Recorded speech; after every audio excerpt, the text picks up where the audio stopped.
Estamos con la doctora Janet Vega, que es asesora de la Organización Mundial de la Salud. Bastante grande el cargo, ¿no? Sí, suena.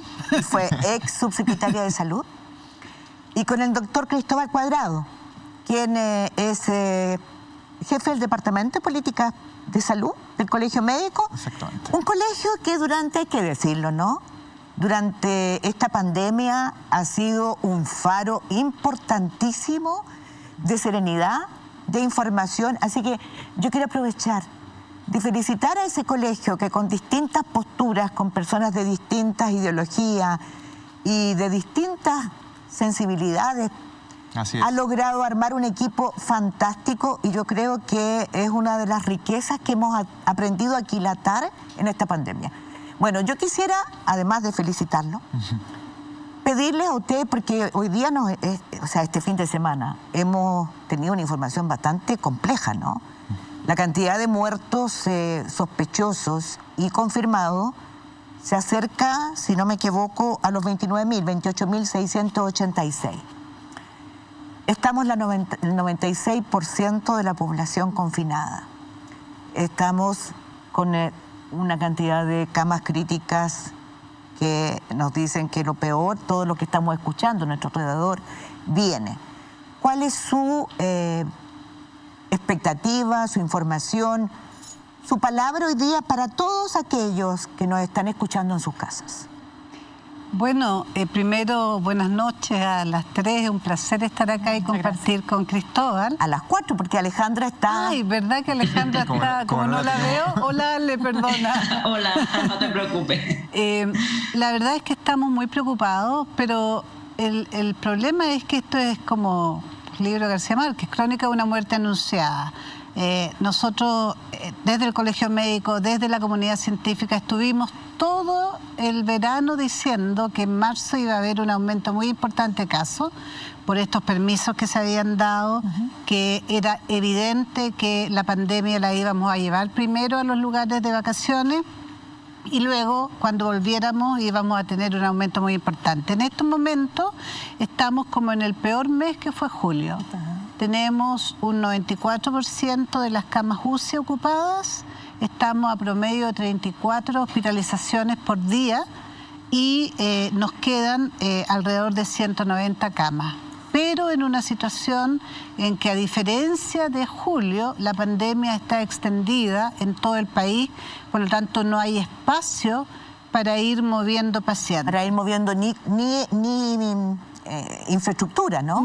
Claro, y con equipos agotados después de haber estado un año peleando contra esta pandemia. Perdón, hay un punto nomás, 190 camas en lo público y privado, porque las camas ahora son todas públicas. Sí, no, por lo tanto, total. Si una persona dice, no, yo tengo mi SAPRE, me atiendo en tal clínica, no, tiene que esperar como el resto. Y eso es como, más o menos, para que las camas no se coparan, deberíamos tener no más de 16 ingresos al día, y estamos en el doble.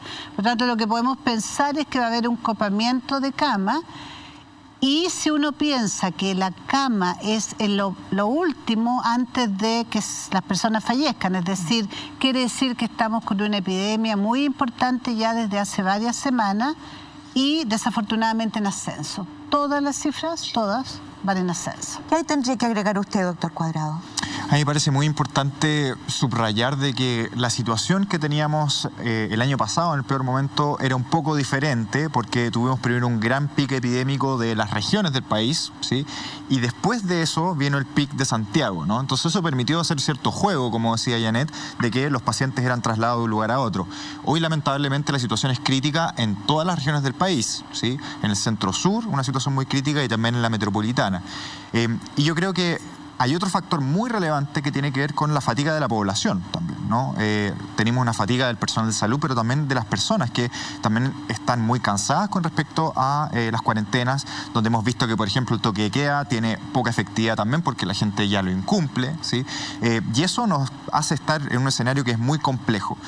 Y que hay un elemento adicional que solamente me gustaría incorporar, que tiene que ver con el mensaje que yo creo que ha sido muy muy preocupante lo que está haciendo la autoridad de centrarse tanto en las vacunas y decir que esto poco menos que ya se solucionó porque estamos avanzando rápidamente en la vacunación. La inmunidad de rebaño se logra, todos dicen, con 15... No. 70% de la población tiene que ser inmune, que no es lo mismo que no es lo mismo que 70% vacunados, ¿sí? Porque las vacunas no son 100% efectivas. Clarifiquemos eso. Claro, pero el punto es que cuando la autoridad sale vanagloneándose de lo bien que estamos, ¿sí? Por la vacunación, lo que se entrega yo creo es un mensaje muy contradictorio a la ciudadanía, ¿no? Porque la situación de las vacunas nos va a hacer una estrategia de salida en muchos meses más, no hoy día. Y hoy día la situación es muy crítica, muy grave, y requerimos entregar un mensaje consistente, que es que nos tenemos que cuidar. Tenemos que cuidarnos a nosotros, a nuestros seres queridos, y el gobierno tiene que poner de su parte, ¿no? Y yo creo que lamentablemente ha faltado una guía clara de parte del gobierno, lo que ha sido algo problemático desde el inicio de la pandemia, y probablemente podemos profundizar los errores que siguen cometiendo hasta el día de hoy en relación al manejo de esta pandemia. Me gustaría dar la palabra a Alejandra Matus para que hable con ustedes. Alejandra. Perdona. No. Yo les quería preguntar sobre ese mismo tema.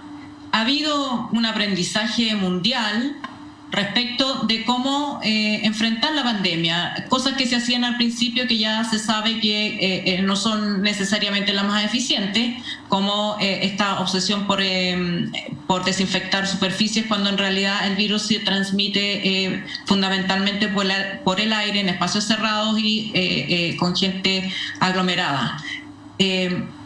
¿Cuál es el punto? Es que el gobierno ha tomado medidas recientes que parecen no hacerse cargo de lo que se ha aprendido desde la comunidad científica, y toma medidas que a la población le pueden sonar contradictorias, como esta idea de los confinamientos de fin de semana, pero se puede ir a trabajar en la semana, o decretar cuarentena en Valparaíso, pero no en Viña del Mar, donde está el casino.